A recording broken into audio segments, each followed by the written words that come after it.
Now we have learned all the three methods of finding the solution of quadratic equation, means roots of a quadratic equation. Now we will learn about the nature of roots. What is the meaning of nature of roots? So in nature we will talk about two things. One, number of roots,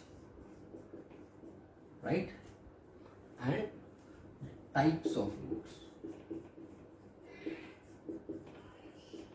We will talk about two things: how many solution is possible and what type of solution is possible.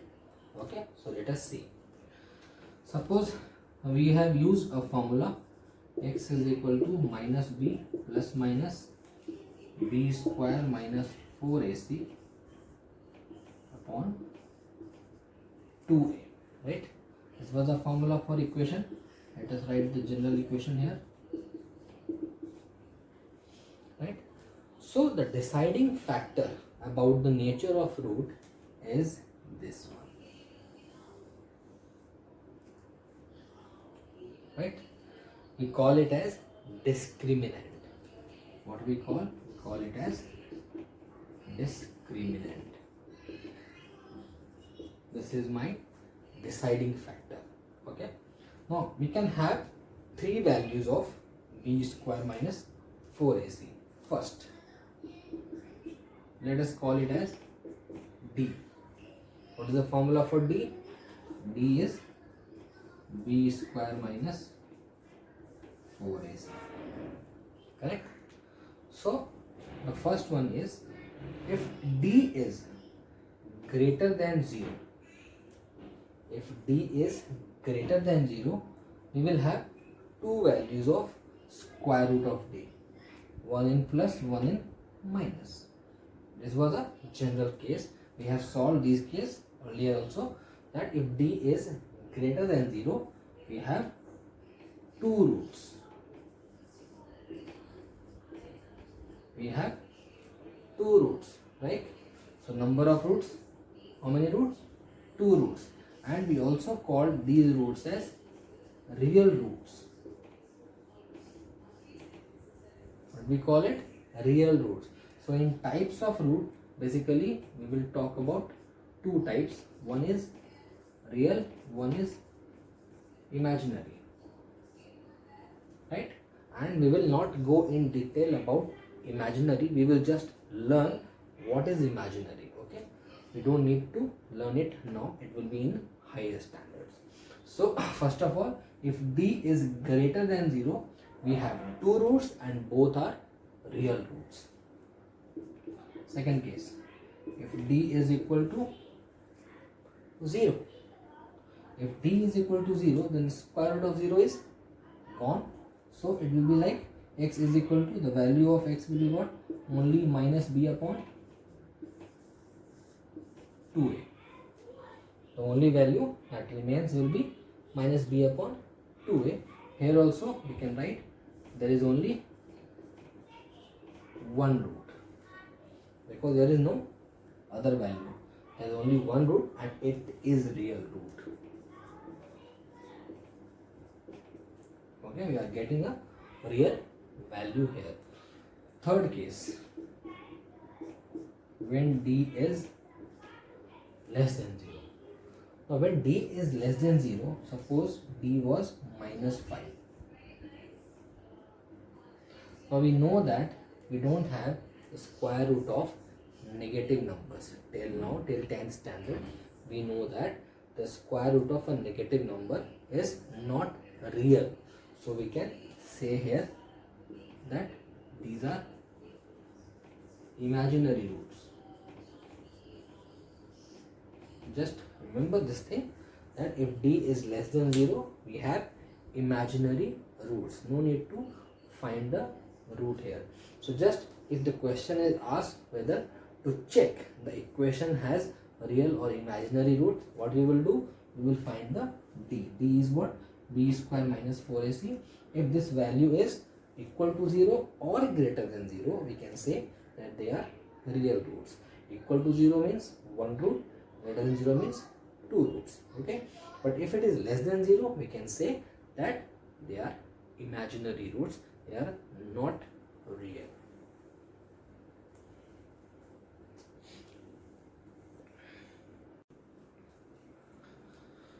Okay, now we will learn about relationship between roots and coefficients. So our general formula was ax square plus bx plus c is equal to 0.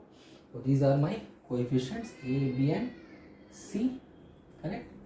And we know that the formula of x, formula method was what? Minus b plus minus root d. Let us say root d, or let us add it in the full form. B square minus 4ac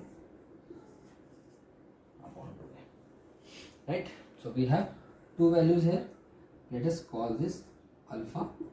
Let us take plus value as alpha, minus b plus b square minus 4ac. It is not necessary that you take plus as alpha, you can take anything, right? And your beta is minus b minus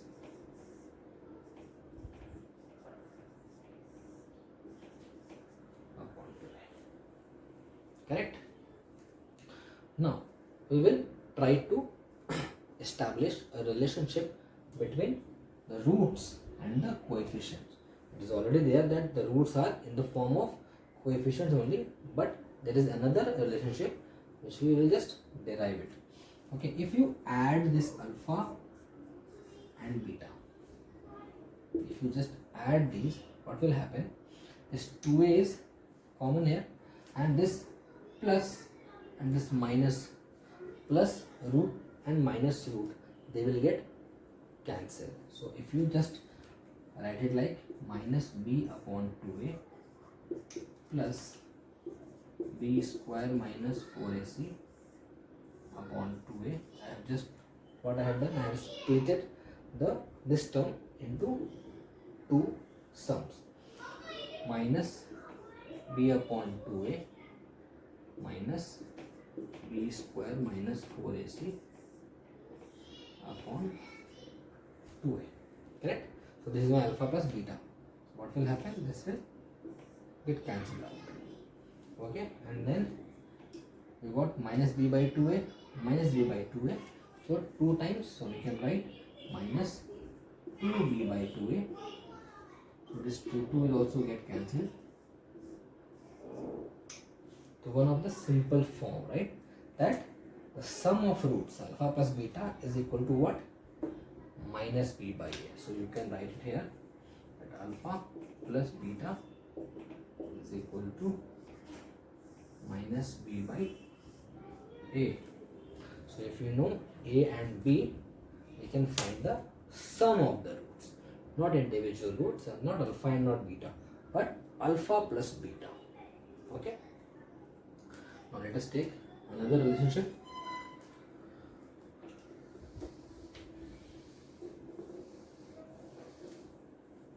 So we have got alpha here, which was minus b plus b square minus 4ac upon 2a, and beta was minus b minus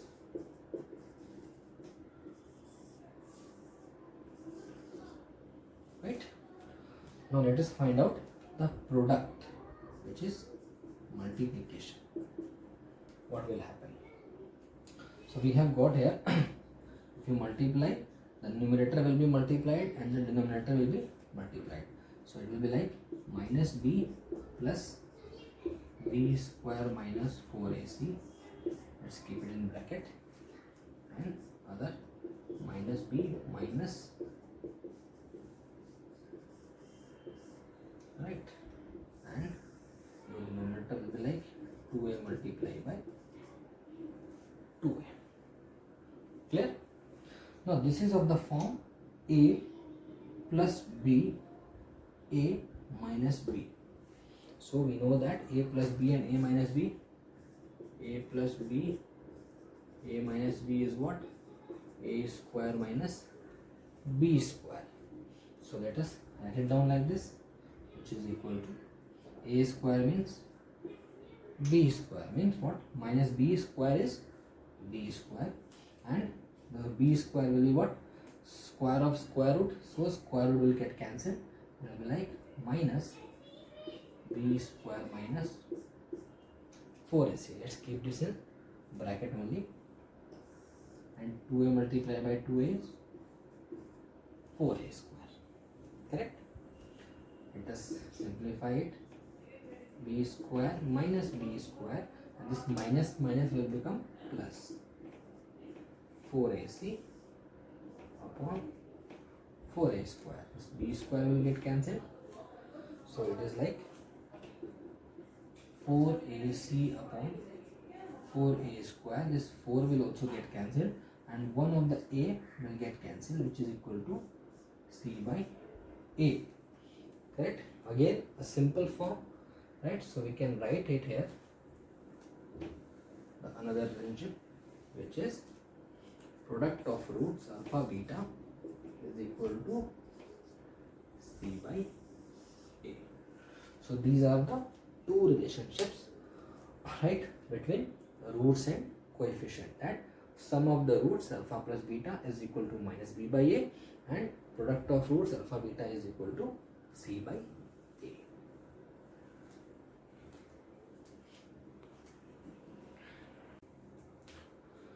Okay, so now we know a relationship between the coefficients and the roots.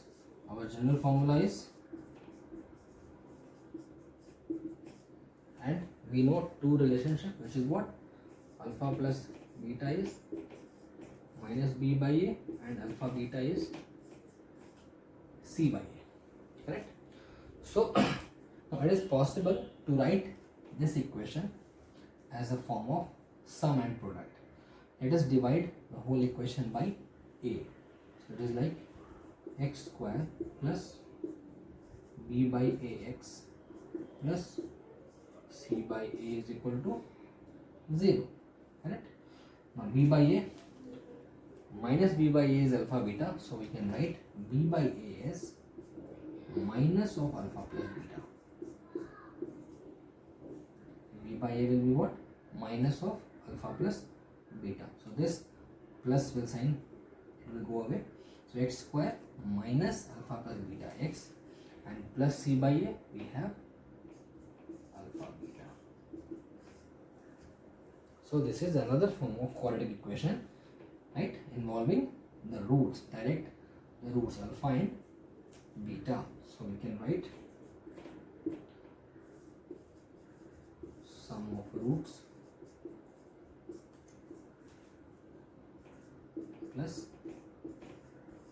product of roots. So if alpha and beta is given, then you can directly form the quadratic equation from this formula.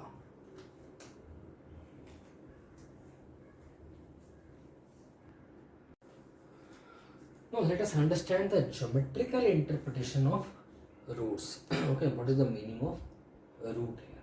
Okay. We have a general formula, ax square plus bx plus c is equal to 0.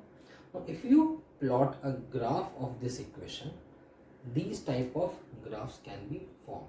These have a name which is parabola.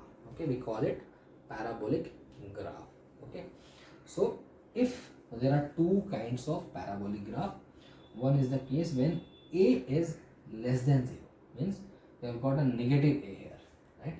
So you will get these three forms, right? Okay, open towards down, right? So this is the case when our d is greater than 0. What is the meaning of root? The meaning of root is the number of times this graph cuts or meet the x-axis. So basically when d was greater than 0, we know that there are two real roots. So these are the 2 points. Understand this? So if d is greater than 0, it means this graph is meeting x-axis at 2 points. So these are the 2 points. When d was equal to 0, there was only 1 point. So x-axis will be what? A tangent for this parabolic graph. And when d was less than 0, so no real root, it means the curve is not touching the x-axis. It can happen, right?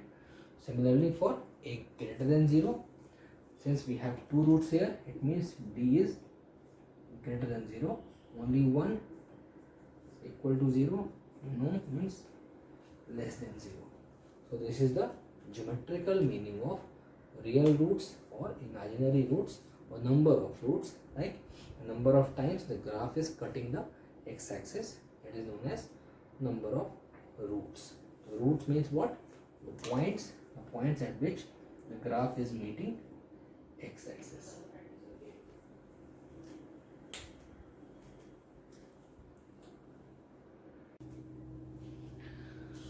Okay, now the trick part. Okay, we know that we can write our quadratic equation in this form: alpha x square minus alpha plus beta x plus alpha beta, right? Where alpha beta are what? The roots. Okay, sometimes we get such kind of equation where the factorizing equation is time taking, or you may say it will be difficult for that, right? So what I will do, if you just split it into two forms, which is like x square minus alpha x minus beta x plus alpha beta is equal to 0, right?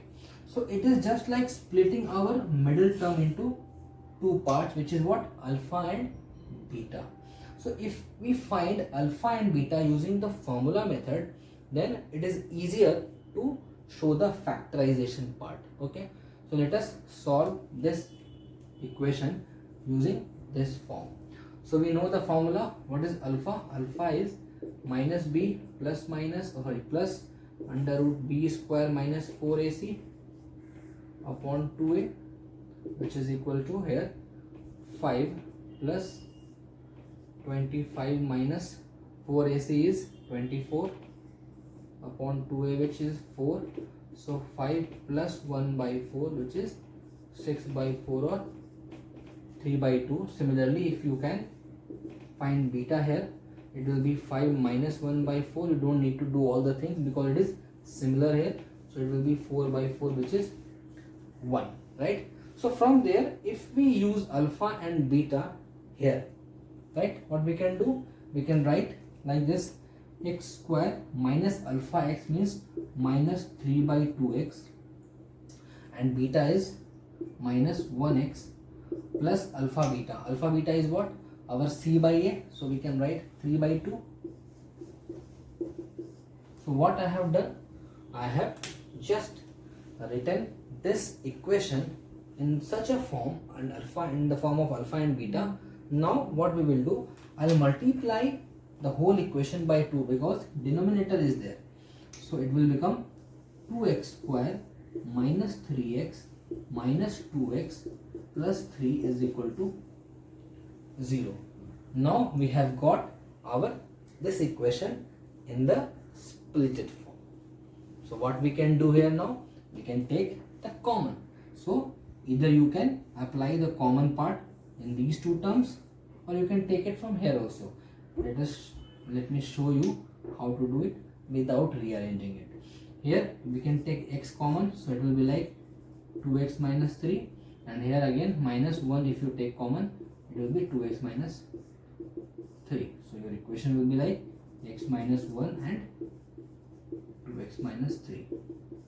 So this is the trick which you can use to factorize the original equation if you're not able to just get the factors by simple method. Okay, so what you can do, you can quickly find alpha and beta using the formula and put it in this form, and then if there is a denominator there, then you just multiply it with the denominator, and then you will get the factorized form. Got it? I'll solve another example using this trick.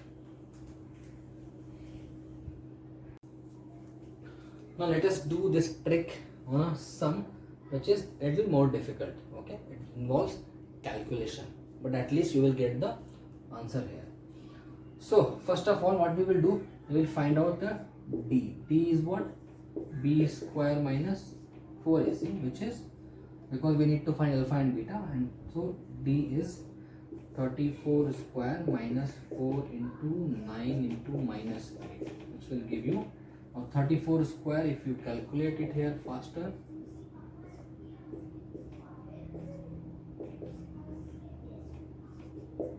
so 1156 plus 72 288, which is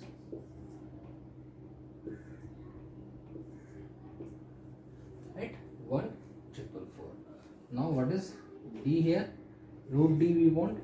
Since 34 square by 1156, it is more than 1156, and in last it is 4, so definitely it will be 38. You can calculate it from here. Okay, so now let us find out alpha and beta. So your alpha is minus b plus root d upon 2a, which is 34 plus 38 upon 18. So your values will be 72 upon 18, which is 4, and your beta is minus b minus root d upon 2a, which is 34 minus 38 upon 18, which is minus 4 upon 18 minus 2 by 9. So we have got two values, alpha and beta, which is 4 and minus 2 by 9. So we can write it in the form of what? X minus x square minus alpha x, alpha is 4, minus beta x, beta is minus, so we will have plus 2 by 9x, and your alpha beta, which is c by a, so we can write minus 8 by 9. So I have converted this into this form. This you can do in rough also, right? And now if you multiply the whole equation by 9, you will get 9x square minus 36x plus 2x minus 8. So automatically it will get splitted like this. You don't need to find multiply 9 to 8 or then find the factors and then find the two numbers m and n. No need to find m and n here. So here you can do the calculation. So just to show, because no one is bothered about how do you get the values of m and n, because all that in the rough only. So you can do this thing in rough, and this is so short that you will get the next step from here. You can definitely write it like this, right? No need to show all these. These are all rough work. Nobody is going to ask you how did you split this 34 into 36 and 2. So in this way you can use the